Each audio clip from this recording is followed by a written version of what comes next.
Welcome to our channel where we talk about the core knowledge needed in various specialization within the field of traffic operations. Majority of the content in this video is written by Professor Jiangling Wu. My name is Amit Kumar Singh. I am a licensed engineer in the state of Texas. I received my bachelor's degree from IIT Bombay in India and my master's degree from UT Austin. Other contributors of this work include Singh, an artificial intelligence engineer, Nidhi Kumari, a computer science engineer, and Namrata Kumari, a data science engineer. Now let's get to the main content of this video. In previous video, we looked at brief introduction to roadway safety in practice, 4 emphasis area of roadway safety that are engineering, education, enforcement, and emergency response. We understand that engineering is a small but important part of roadway safety. Now within engineering, we looked at nominal and substantive safety. Within substantive safety, there are 3 different tools. First one is descriptive safety analysis, second predictive safety analysis, and third one is surrogate safety analysis. In this video, we will focus on the first tool, which is descriptive safety analysis. Descriptive safety analysis is just trying to explore the crash pattern for a given roadway in a given region. So to perform the descriptive safety analysis, we typically collect 5 years of data and then we look for the crash patterns over the last 5 years. A minimum of 3 years of crash data is recommended to perform the descriptive safety analysis. That is to account for natural variation in crashes over the years. This is also called regression to the mean concept. So let's look at regression to mean a little bit closer. So on y-axis, I have a number of crashes. So number of crashes. On x-axis, I have year.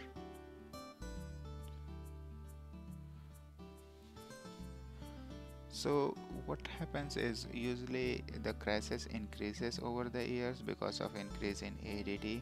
However, when crashes increases, driver may become more careful driving through that stretch of roadway. So over next few years, the crash decreases, and then it goes up again, and then it comes down after some time. However, overall the trend of crashes increases over the years. So this is like a long-term trend of crashes. So this phenomena is called regression to the mean, where the crashes in short term maybe seem like it's increasing here and decreasing here and then increasing here and decreasing here, but overall if we look at bigger picture, then we will notice that the crashes have increased overall over the years.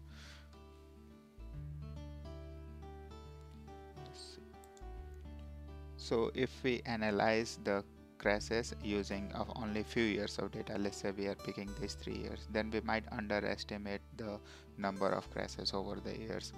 And then if we are picking only few years from this part, then we might overestimate the number of crashes. So it's important to kind of use at least 3 years worth of data.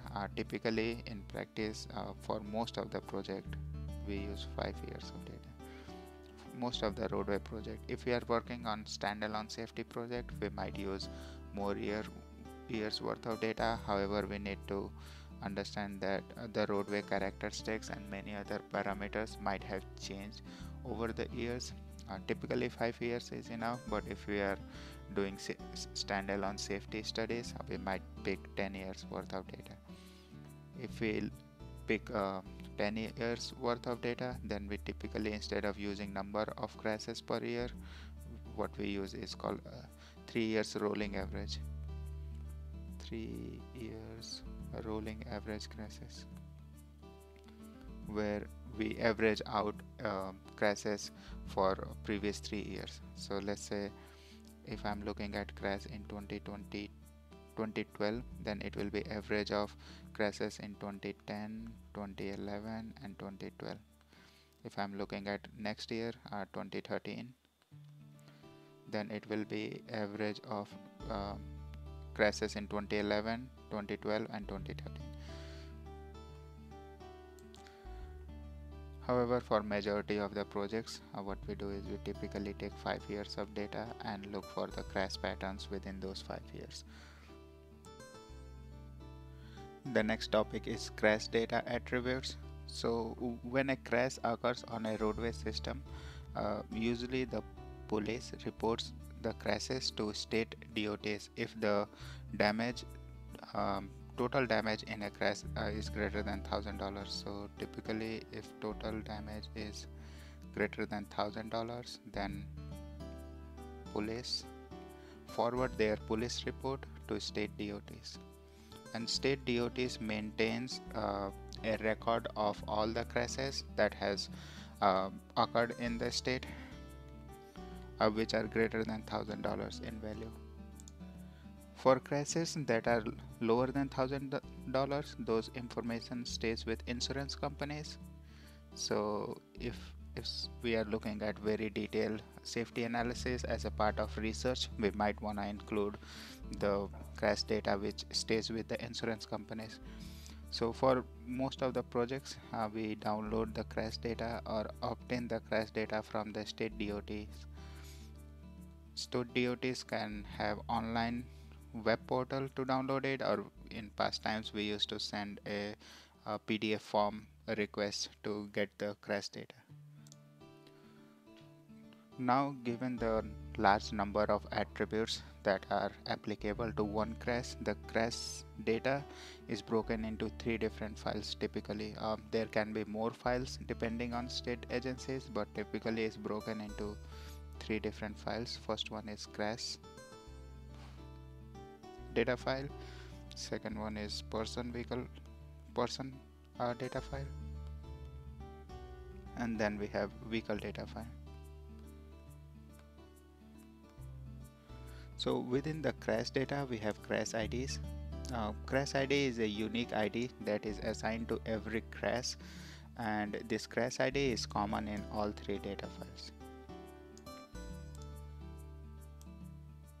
This is how all these 3 files are linked. So some information within the crash data can be used with vehicles data by matching their crash IDs.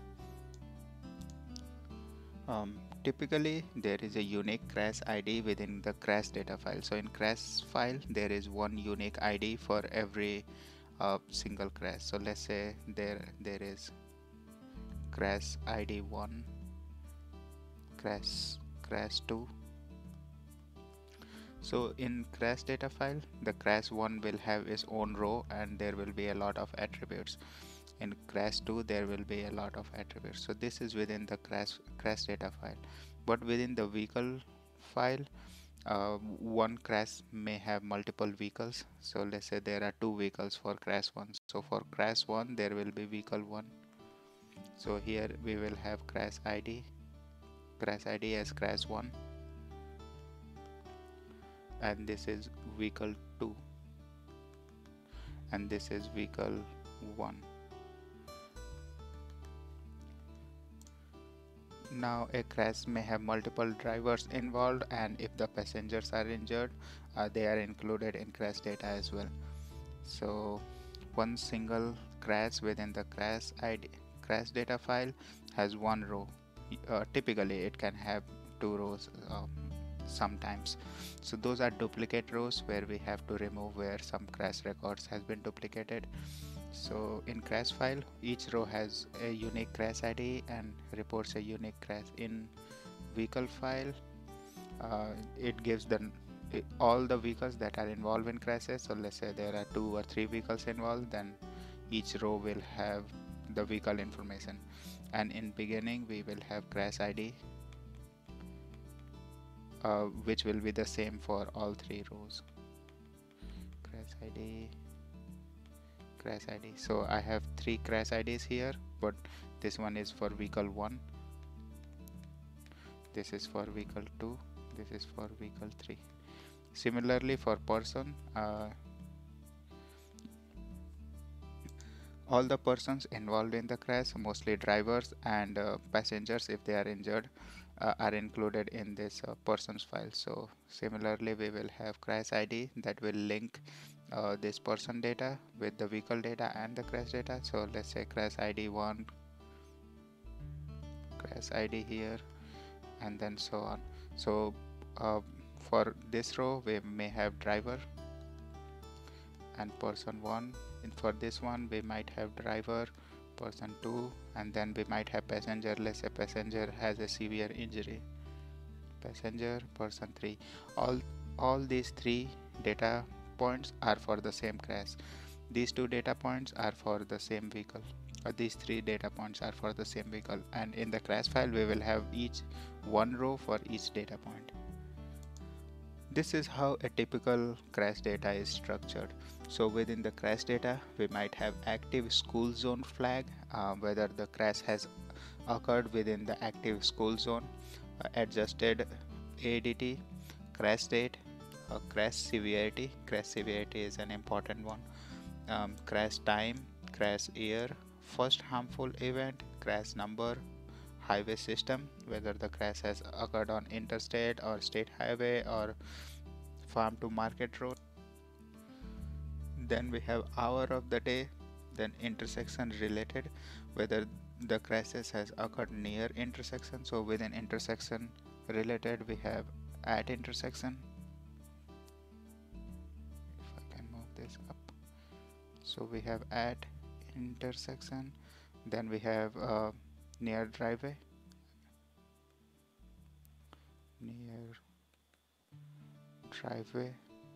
and not intersection related.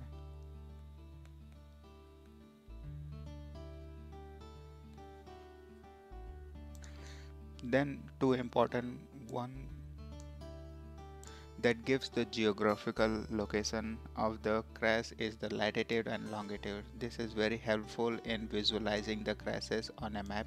So latitude and longitude enables us to map the crashes on a map.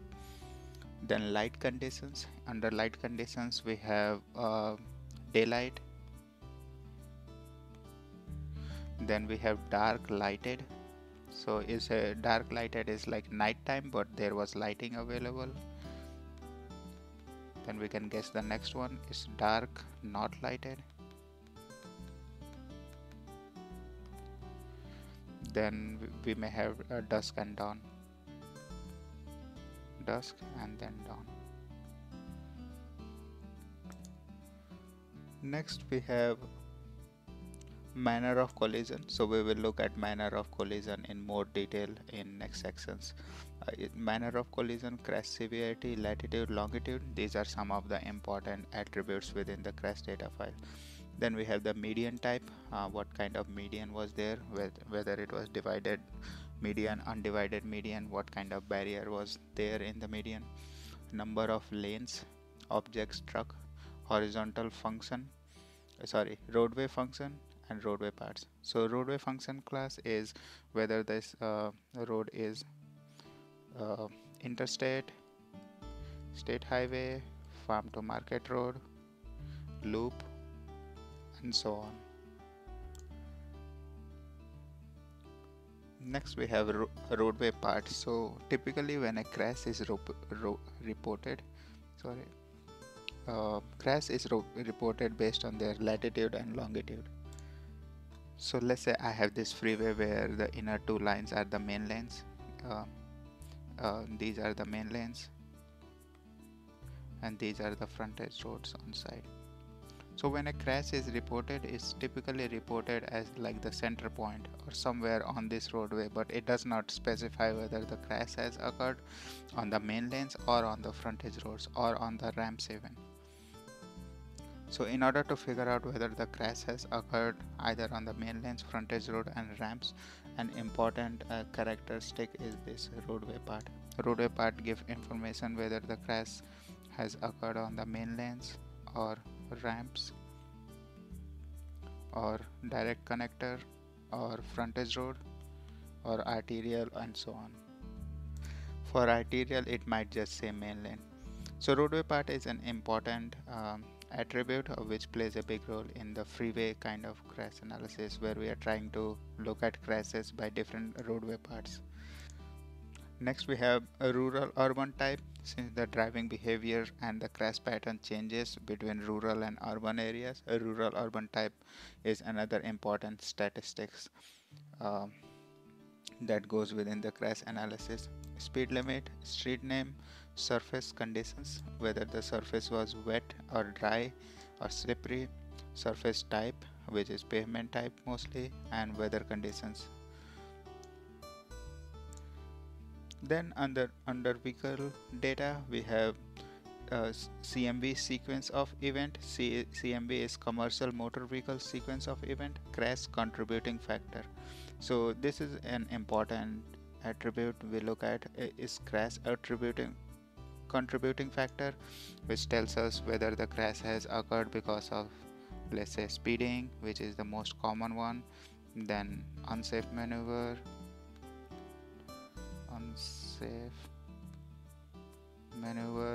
or animal on the road,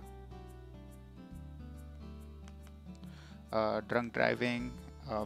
There can be many crash contributing factors. Usually the list is somewhere between 50 to 100 different crash contributing factors, which state agencies kind of compile into, and then we aggregate them into 10 small groups. So crash contributing factor is one of the most important one to look at. It directly tells us why the crash has happened. Driver alcohol results and drug test results, and there are many more. Out of the vehicle data, crash contributing factor is the most important one, which we typically look. There is a vehicle travel direction. Since the crash data sometimes does not contain the roadway direction, so if there are let's say there are main lanes and then there are frontage road, so main lanes are going like this and then frontage roads are going like this. So many times the crash data just says the crash has occurred somewhere here, but it does not give whether it has occurred on in from the roadway part. We can figure out whether it has occurred on main lanes or frontage roads. So let's say crash has occurred on the main lanes, but it will not tell us whether the crash has occurred going in this direction or going in this direction. So in order to estimate that, we can look at vehicle travel direction. That's a kind of an estimate we can do. Also vehicle data has the vehicle make, model, vehicle CMV flag to see whether the crash involved any heavy vehicle crashes. So heavy vehicle crashes are typically analyzed separately. So pedestrian crashes, bicyclist crashes, and crashes involving heavy vehicles are looked into greater detail separately for most of the crash projects, safety projects. And the last one is persons data, which gives information about the person, whether different people were wearing seat belt and whether they were under influence, what is the severity level of each person. All those information is available in persons data. So now we can see there is a lot of attributes that are available. These are some of the selected attributes that I have listed here, kind of just to show how much data is available. Usually the number of attributes among all three files is greater than 200 attributes. So there is a lot of data available here, and then we'll try to see how we can make sense of this much amount of data. Now we will look at two important crash attributes that we analyze as a part of all the safety projects, and the first one is crash severity. So if I can get this going. So first one is crash severity, and the second one is manner of collision. Manner of collision. So crash severity looks into the severity of injuries that has occurred during the crash. So the severity of crash is defined as the worst severe injury among all the persons involved in the crash. So let's say there are drivers and passengers that are involved in crashes. So there are two vehicles, and then each vehicle will have one driver, and then there are passengers.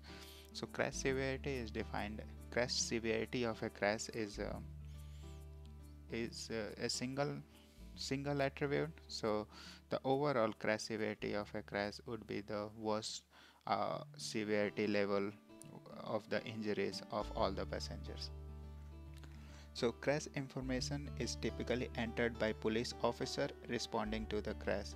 So whenever crash occurs, there is emergency response, and then there are police officers who fill out the information about the event of crashes.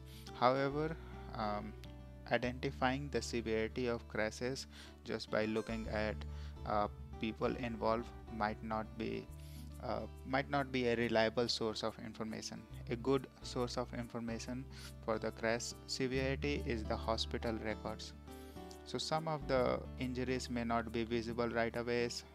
There may be internal injuries, there may be many other things going on at the crashes, and not everything is kind of visible at the site of the crash to the police.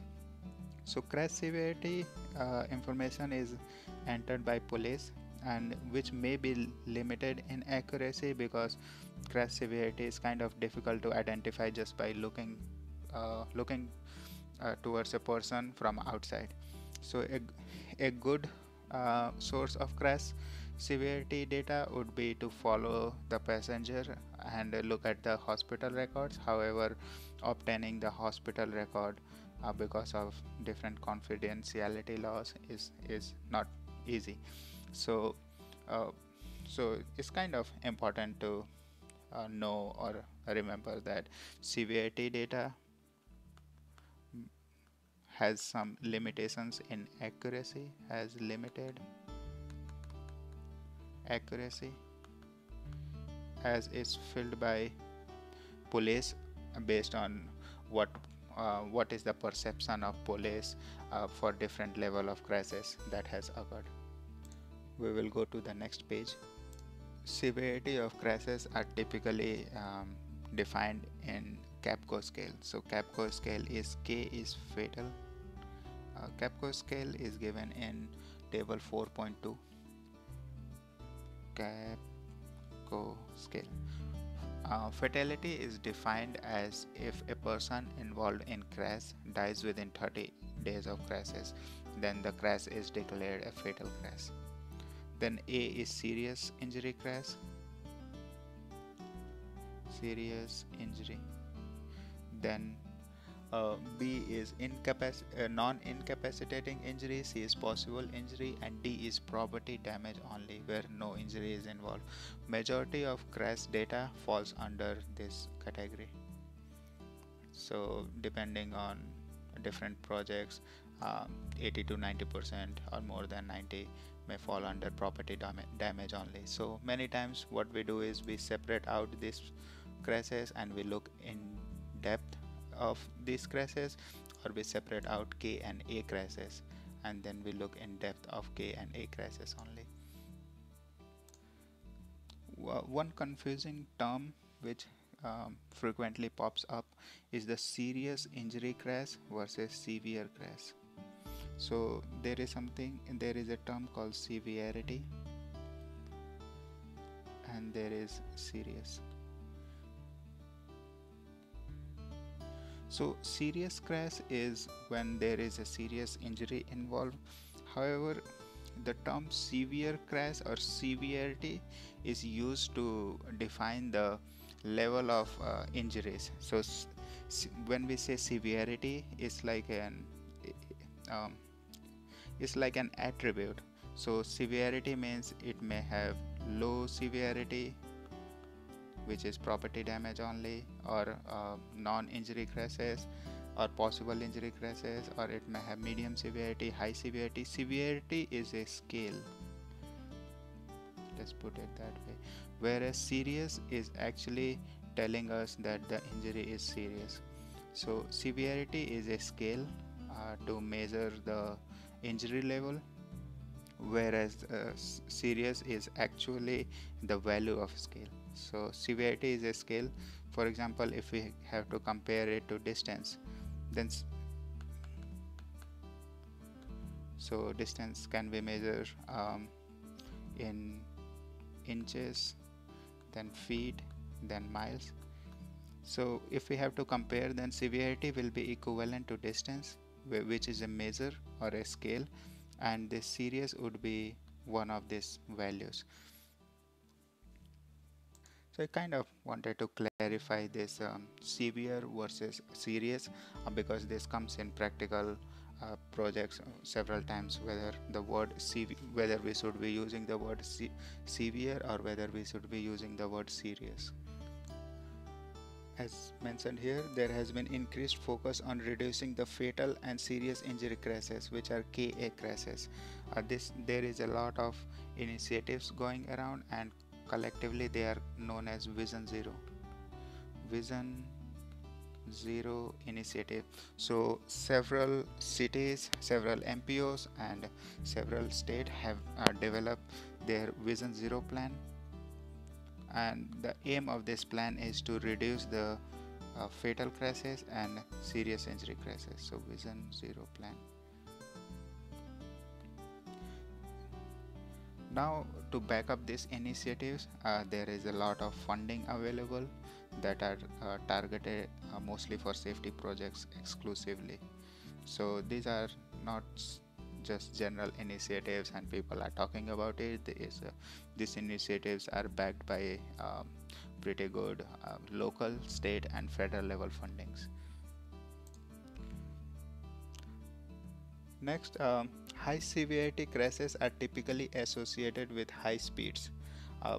So in majority of crashes, we see that speeding is one of the most common crash contributing factor. Especially in Texas, for most of the project, speeding is the most common crash contributing factor. Vehicle speed is directly related to the severity of crashes. Higher the speed, usually the higher the severity of crashes. Now there are vulnerable road users, for example pedestrian and bicyclists. They are more vulnerable to severe crashes compared to motor vehicles, because when a vehicle hits a pedestrian or bicyclist, there is no cover to protect them, and they get direct impact of the vehicle. So this figure here is kind of an approximation of different research that is out there and has become pretty famous at different conferences and meetings. Is pretty widely used figure, and it's kind of an approximation based on different studies and different reasons. There are hundreds of studies that has been done on pedestrian safety versus speed, and it's kind of an approximation of different studies.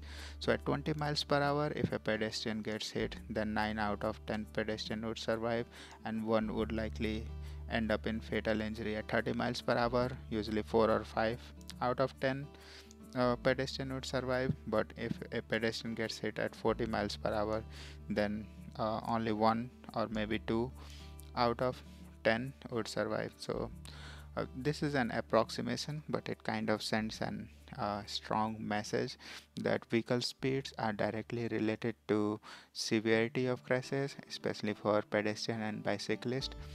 So in urban design, under complete street initiatives and safe street initiatives, a lot of cities, especially in urban areas, are trying to provide exclusive right of way, shared use path for pedestrians and bicyclists. Also, there is a new trend of reducing the neighborhood speed, where there is more pedestrian and bicyclist uses, and the chances of crashes are higher in neighborhoods.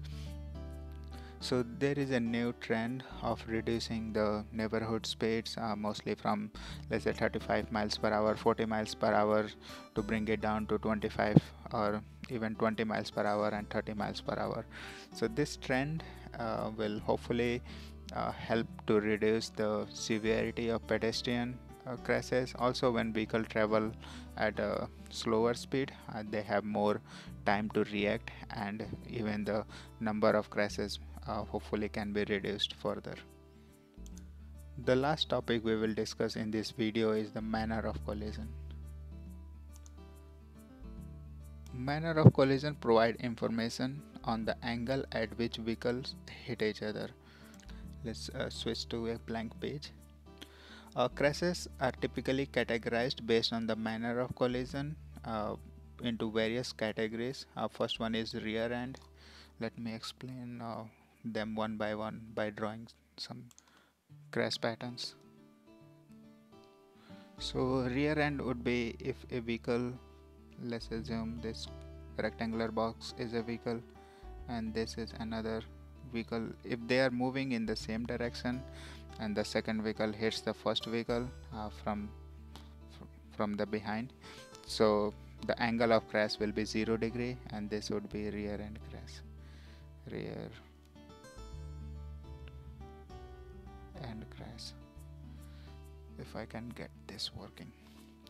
Then we have head-on crashes, similar to a rear end, is just in opposite direction. So if this vehicle is traveling towards right and this vehicle is traveling towards left and they hit each other head-on, then that would be the head-on crashes.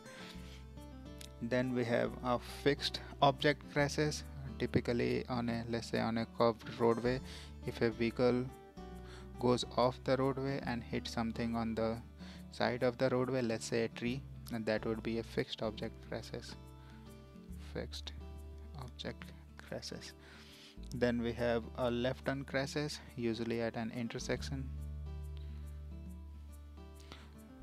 Let's say this vehicle is turning left and it get hit from a vehicle from this side or this side. So when there are two vehicles involved and one of them is turning left, then we kind of call the crash as the left turn crashes. Then we have the right turn crashes, similar to left turn crashes. If one of the vehicle is turning right, then and the other vehicles are either turning right or going straight, then we will call it right turn crashes. If one of the vehicle is turning left, another vehicle is turning right, then we will usually classify it as left turn crashes. And the last one is side swipe crashes. Side swipe crashes when vehicles are traveling in the same direction. Let me enable this drawing. So when vehicles are traveling in same direction, let's say they are moving up and one vehicle tries to change lane and hit the other vehicle on the side, then that would be side swipe crashes. So these are different type of crashes, and depending on the percentage of crash distribution among different type, manner of collision may show some issues. So when we are trying to identify the issues at different locations, manner of collision is one of the important attributes to figure out what needed to be done, along with crash contributing factors. So rear end crashes, high rear end crashes are typically associated with freeway congestion. So not only freeway congestion but arterial congestions as well several times. So if a vehicle is moving, let's say moving upwards, and there is congestion here, so the vehicle would slow down or may apply a hard brake, then the vehicle from behind might not be aware of congestion ahead and might hit the vehicle in front from behind. So that would lead to rear end crashes. So rear end crashes may indicate there is a congestion issue, side distance issue. So let's say there are two vehicles that are traveling on a sharp horizontal curve, and then this vehicle has to slow down because of what is ahead, and this vehicle from behind does not have visibility of this vehicle because there is horizontal curve there. So by the time this vehicle is able to see the vehicle in front, he might just hit this vehicle from behind, especially if the vehicle 2 is speeding. So let's call vehicle in front as vehicle 1, vehicle 2 as the vehicle behind. Then speeding, when the vehicle 2 or the vehicle on the back speeds up, and the vehicle 1 is moving at a slower speed, then there are chances that vehicle 2 would end up rear-ending the vehicle 1. Insufficient signal clearance time, that's another important one. So clearance time, as we will see in future videos, clearance time is yellow time and red time. So the yellow indication we see at yellow or amber indication we see at signal, so yellow time and red time. So when the yellow time is not sufficient, what happens is, let's say a vehicle has decided to cross the intersection, but the yellow time at the intersection was not sufficient. If I can get this drawn, if the yellow time at the intersection was not sufficient, then vehicle might end up hard braking, and the vehicle which is following this vehicle and might end up rear-ending the front vehicle. So this is vehicle 2, vehicle 1. Let's say normally the yellow time needs to be 4 seconds, and the yellow time provided here is only 2 seconds. So the vehicle has turned, the indication has turned yellow. So if I can change, let's say the indication here is currently yellow, and change it back. So this front vehicle and back vehicle have seen the yellow indication, and instead of stopping, they have decided to cross the intersection. And if this suddenly turns red, then one of the vehicle would like to brake. Then the vehicle behind the front vehicle would likely to brake harder, and then they might end up rear-ending. So because the vehicle 2 might assume that vehicle 1 is gonna cross the intersection, whereas vehicle 1 has seen the red indication and has decided to stop near the stop line. So this is a very common situation of rear-ending at intersection. Rear-ending, whether the sufficient yellow time is provided or not. Yellow time is typically sufficient and calculated based on geometrical characteristics, and rear end at the end of the signal when there is yellow is pretty common. So this situation gets worse if the yellow time is shortened. Next one is poor pavement conditions. If the pavement condition is not good, then the vehicle 2, which is the back vehicle, might slip and hit the vehicle 1 from behind. So that's the poor pavement conditions. And driver impairment, that's another big crash contributing factor. Many times a driver of second vehicle might be impaired, might be texting while driving, might be using cell phone. Let's call it distracted or impaired. Distracted or impaired. Then the vehicle 2 would go and hit vehicle 1. So this is another common situation where drivers are either distracted or impaired, and they do not have a good focus on the road, and they might end up hitting the next vehicle in front. So these are rear end crashes, and if there are a lot of rear end crashes in our study area, then we can explore these possibilities, but these are only some commonly looked at possibilities. There can be many other possibilities. So that's why crash analysis is an kind of a open-ended topic where a lot of things can be happening. In this section we will look at some of the important ones that are associated with a typical manner of collision, but there can be many more possibilities of these crashes or different crashes under manner of collision. Next one is head-on crashes. Head-on crashes are typically associated with poor driver judgment.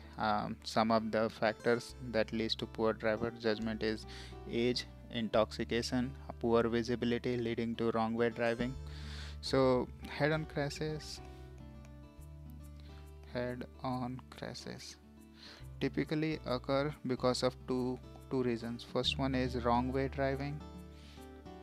where a vehicle is driving in one way but in the wrong direction. So wrong way driving.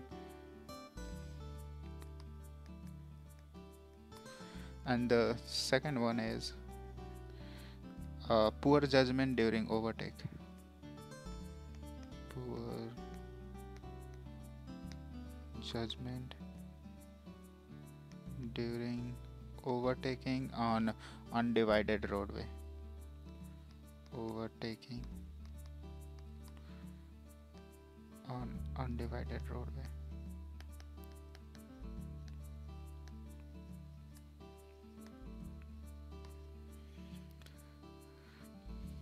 So this could be because of driver's inability to form a judgment, see whether the oncoming vehicle is far ahead or not. Intoxication is another one. Intoxication can lead to poor judgment as well as speeding. So intoxication can lead to poor judgment of distance and speed.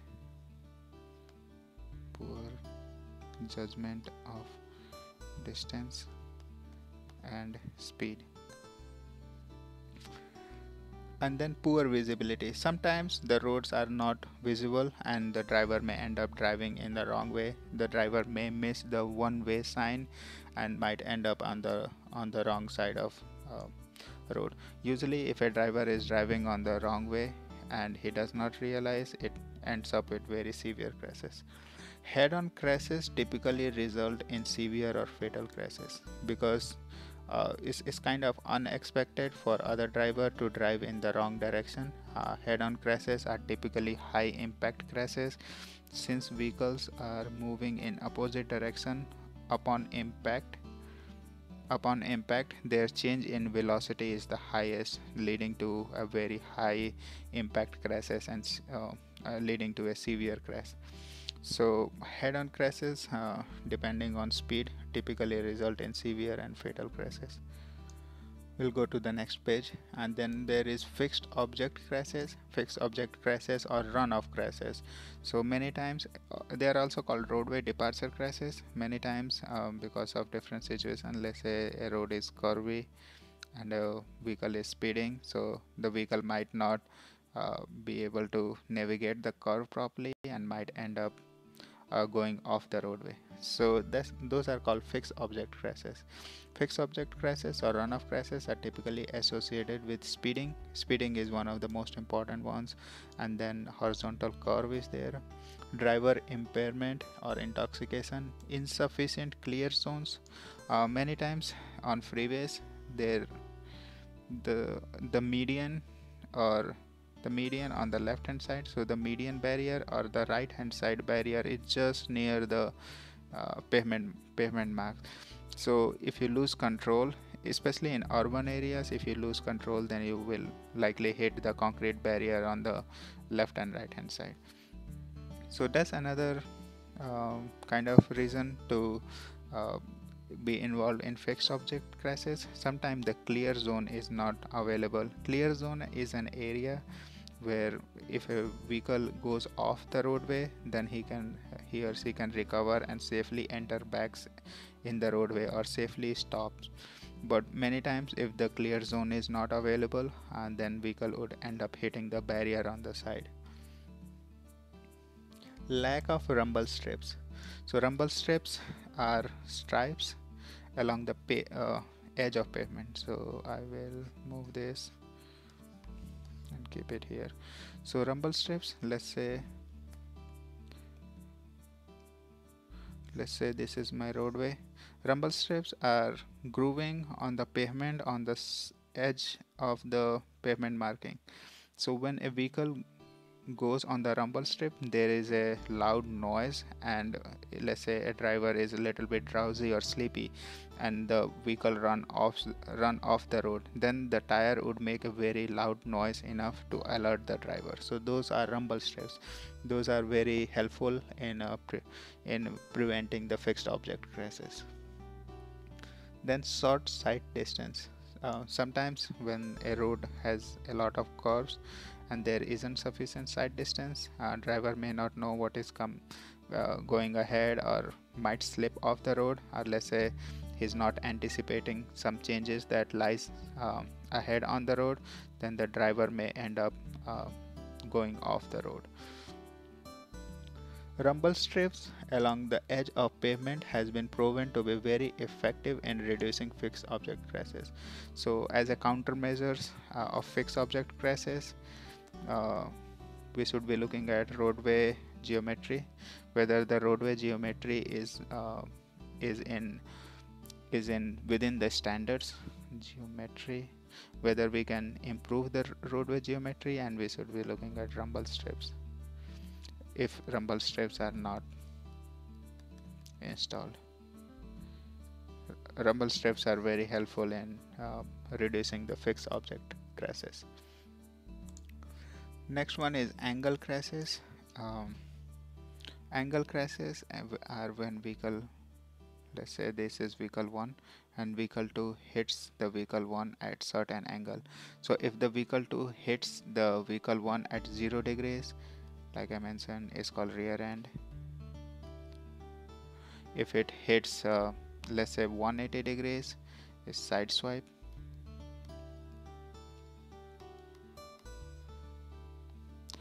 If it hits from the front, let's say is 360 or 180, I'm guessing 180. If it hits from the other direction, is head on. And most of the crashes in between these angles are angle crashes. So angle crashes are typically crashes that are not near the intersection. Intersection have their own left turn and right turn crashes. If a vehicle is trying to make left turn or right turn, if the crash does not fall under left turn or right turn, and vehicle 2 has hit vehicle 1 at certain angle, then these are called angle crashes. Angle crashes. Angle crashes typically occur at intersections where a vehicle tries to turn and get hit by another moving vehicle.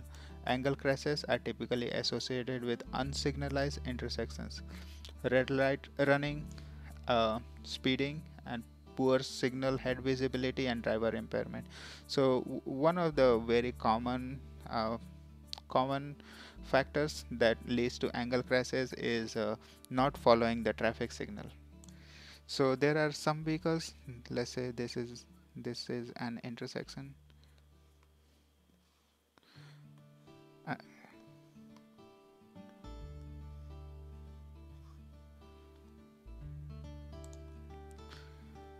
and there is this vehicle 1 which is not supposed to cross the intersection. Let's say there is a red indication here and it's moving along. So let's say vehicle 1 is here and vehicle 2 comes in which has a green indication and hits it from the side.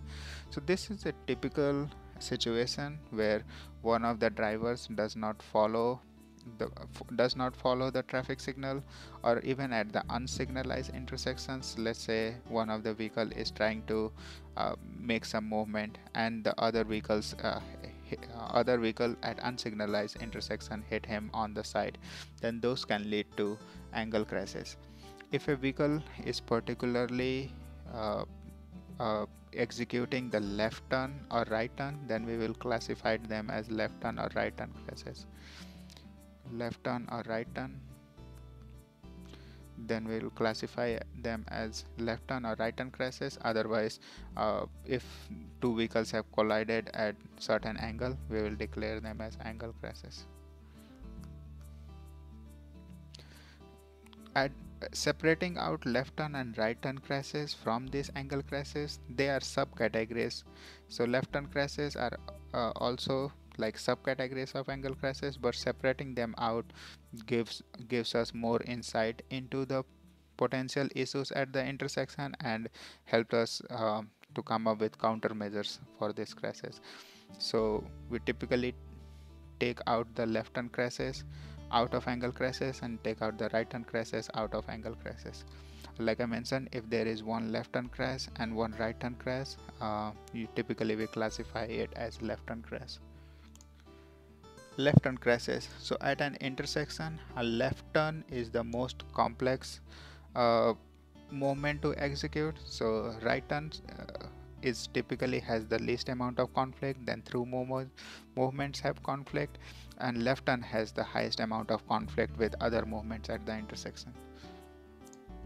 So that because of the number of conflicts involved with the left turn, so let's say a vehicle is turning left, it would be conflicting with this through movement, this through movement, um, this through movement, this through may or may not be conflicting with this left turn, then this left turn and this left turn. So there are a lot of movements which are conflicting with this initial left turn movement. As compared to any other movement, left turn movement has the highest number of conflicts. That's why left turn crashes at intersections are given kind of special importance. So left turn movement at an intersection are kind of looked into more closely. So left turn crashes typically occurs at intersection and is associated with permitted left turn phase. That's a very common factor that leads to left turn crashes. So a permitted phase looks like this. So let's say this is our intersection and this is our center line, and let's say there is a one left turn lane. So a vehicle is waiting here, and usually the center line on other direction is here. So there are some vehicles that are in left turn lane waiting here. Now there is an yellow indication. So if I can change color, draw. So let's say there is a yellow indication. So what this yellow indication does is this vehicle can potentially turn left from here if there is a gap. So since the vehicle is here, it has less sight distance, or it has less visibility of what is going on behind these queued up vehicles. So if a vehicle is coming in this direction or not is hard for this vehicle 1, let's call it vehicle 1, and these are these vehicles are looking to turn left in opposing direction. So this vehicle has limited visibility, and most of the time is cannot see until the vehicle slowly enters in the intersection and then try to see whether there are vehicle coming. So if this vehicle decides to turn left onto its destination road, then there may be high speeding vehicle which has a green light can come and hit this vehicle. So this is a very common way of a left turn crash where the permitted phase is involved. Permitted phases are involved when there are low left turn vehicles, so it does not warrant giving an exclusive or protected left turn, or it also sometimes does not warrant a protected permitted. So the left turn operation can be of permitted PM or protected permitted, where there is protected phase and permitted phase, or fully protected left turns. So if a intersection or left turn is operating under permitted phase or protected permitted, then this driver has to make a decision whether to execute this left turn or not, and several times there are left turn accidents. Poor sight distance of opposing approach. So let's say this vehicle is trying to turn left here, then the opposing approach will be from the another direction. So if this vehicle who is trying to turn left has poor sight distance of the approaching vehicles, that might lead to the left turn crashes. Speeding on the approach, so opposite approach, so if this vehicle is turning left and this vehicle on the opposing approach saws a green light, and if it speeds up, then there are chances that they might collide and leading to left turn crashes. A traffic signal can be installed depending on signal warrant analysis to reduce. We will look at signal warrant analysis in future videos to reduce the left turn crashes at unsignalized intersection. So if a intersection is unsignalized, we can reduce the left turn crashes by putting a signal there, depending on whether the signal or the intersection satisfy the warrant 9 warrant, like some of the 9 warrants um, that are within MUTCD. So there are 9 warrants which we'll look at in future videos as a part of MUTCD. And if an unsignalized intersections satisfy some of the warrants, mostly warrant 1 and warrant 2, then we might look into putting a signal, and that can help us reduce the number of crashes. A flashing yellow left turn indicator is preferred over solid green head to reduce the left turn crashes. So many times when there is a solid green left turn, then vehicle might assume that the vehicle has exclusive right of way and they can turn. However, besides that solid green, let me draw it on another page.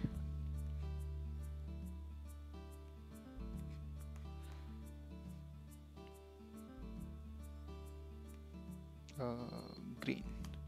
So many times, let's say there is solid green, the vehicle here might assume that the left turn is protected. Usually besides the green there is a small sign which says yield to the yield on green. So this vehicle turning left might look at green and think that okay, they have the green indication, where in fact they might have to yield. So to avoid this confusion, and especially in nights, let's say a vehicle is not able to read this sign here, then that would lead to left turn crashes. So instead of using this green indication, many times a permitted left turn arrow is used. So instead of using a green bulb, a left turn arrow which shows like this is used. And even with the left turn arrow, if the situation is not solved, then a protected or protected permitted left turn signal phase instead of a permitted left turn phase can be helpful to reduce left turn crashes. So instead of, like I mentioned, we have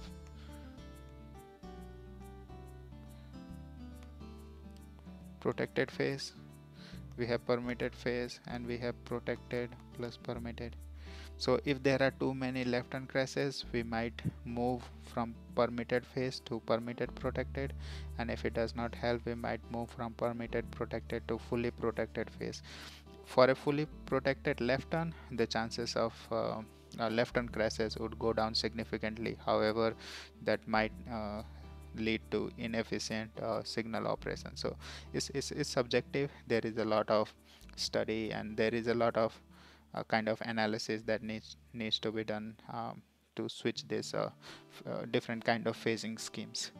But these are certain options which we can look at to reduce the left turn crashes. Next one is right turn crashes. Compared to the left turn crashes, usually right turn can move on the red signal indication. So at an intersection, let's say this is our intersection and a vehicle here is trying to turn right. This vehicle can be in conflict with this through vehicle moving from left to right and this left turn vehicle. So right turn vehicle, they are usually allowed to move on the red indication. This is called RTOR, right turn on red. In different state, RTOR laws are different. In Texas, vehicles are mostly allowed to move on the red indication after coming to a full stop at the stop line. And in other state, the red turn on red might not be allowed. In the state of Texas, even though it's allowed, there sometimes we have an indication which says no right turn on red, no right turn on red. In that case, right turn on red is not allowed. Usually right turn on red is not allowed when there is visibility issues or there are a history of crashes. So right turn crashes typically occur at an intersection and is associated with short gaps along the major street. So this vehicle is trying to move into the major street, and if there are multiple vehicles and this vehicle is trying to find a gap in between these two vehicles. So if for some reason this vehicle judgment is not good, that this gap is sufficient, and and the back vehicle might hit this right turn vehicle here. So right turn crashes can occur due to short gaps along major street, high speed major streets. Many times this approach speed on the major street can be very high. So let's say this is 50 miles per hour. This vehicle might not have visibility to see whether vehicles are coming or not, and by the time this right turn vehicle execute the right turn, there are new vehicles that can come and hit this right turn vehicle. So high speed on the major street is another important attribute that leads to right turn crashes.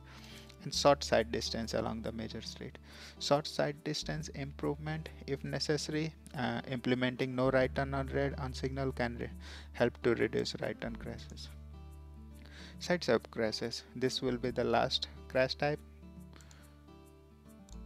Side swipe crashes typically occurs on freeway when two vehicles are moving at high speed and one of the vehicle or both of the vehicles are trying to make the lane change. So on freeways, vehicles usually move in their particular lanes. And let's say there is another vehicle here. There are some vehicles here, and this vehicle is trying to execute this movement to go to its destination. Let's say this vehicle has to exit. There is new exit coming up. So the vehicle is trying to execute this movement, but there are some vehicles in this lane, so there are chances that this vehicle might think that there is sufficient gap, but because of the high speed on the freeway, this vehicle will hit this vehicle on the side, and they will, after hitting each other, they will still keep moving in the same direction, but there will be damage to the side of the vehicle. So there will be damage here, but this vehicle will likely still keep moving in same direction, or one of them might run off the road. So this crashes are called side swipe crashes. These crashes are typically associated with lane changing. So on freeway, vehicle usually travel in certain lanes, and when they have to change lanes, especially near ramps, whether it's entrance ramp, when vehicle enter the ramp, the vehicle want to get into the high speed lane, and when a vehicle is looking to exit the ramps, then vehicle needs to get in the rightmost lane. So both at entrance and exit ramps and weaving section. So in merge area is an area where entrance ramp is there, then diverge area, and then there is weaving section. These are three areas where commonly the side swipe crashes occurs, which is mentioned here. Side swipe crashes typically occur due to lane changes near the ramps and are associated with short lane change distance available near merge, diverge, and weaving section. To reduce the side swipe crashes, we can increase the lane change distance, make the ramps a little bit far apart,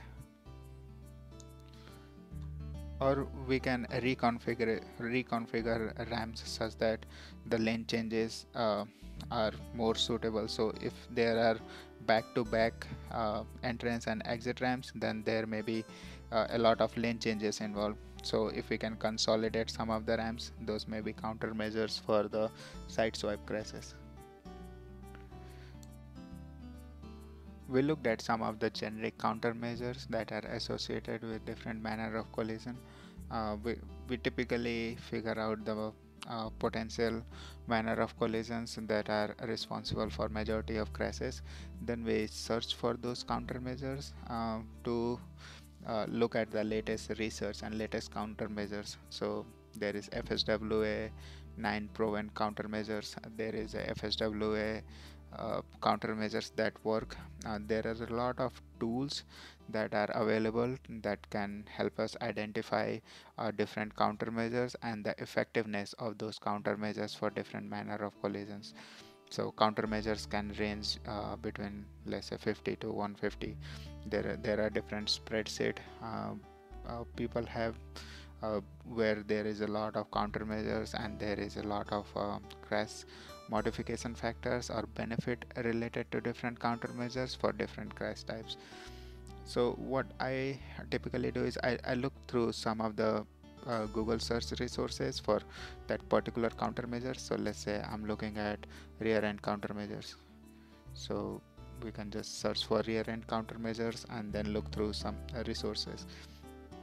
There is one very good resource by Virginia DOT of the countermeasures. So which is this one. These are some general countermeasures. So HSIP, general crash pattern and countermeasures. This is one of the to-go guidelines to figure out the crash patterns, probable causes and general countermeasures. This is from Virginia DOT website. So we can look at a lot of countermeasures. Let's say there are a lot of rear end collisions at signalized intersection, then what are the countermeasures we can look at? There are right angle crashes at signalized intersection, earlier rear end crashes, then right angle crashes, then we have pedestrian related crashes. There are a lot of attributes, or let's call it crash pattern, then there are probable causes and general countermeasures. We can devote more video time on the countermeasures. However, the number of countermeasures are is a very long list. So these are some of the resources to look at. One important resource we will look in the future is FSWS CMF Clearinghouse. That's a very important resource when we are looking at countermeasures and the effectiveness of countermeasures. Beyond that, usually we can Google search our countermeasures and look at latest research. Then we can look at this list of countermeasures by Virginia DOT, which is a very good resource. Let me write it down. So this is VDOT, Virginia DOT, and this is in use for like more than last 5 years. So it's a very good resource to figure out crash countermeasures.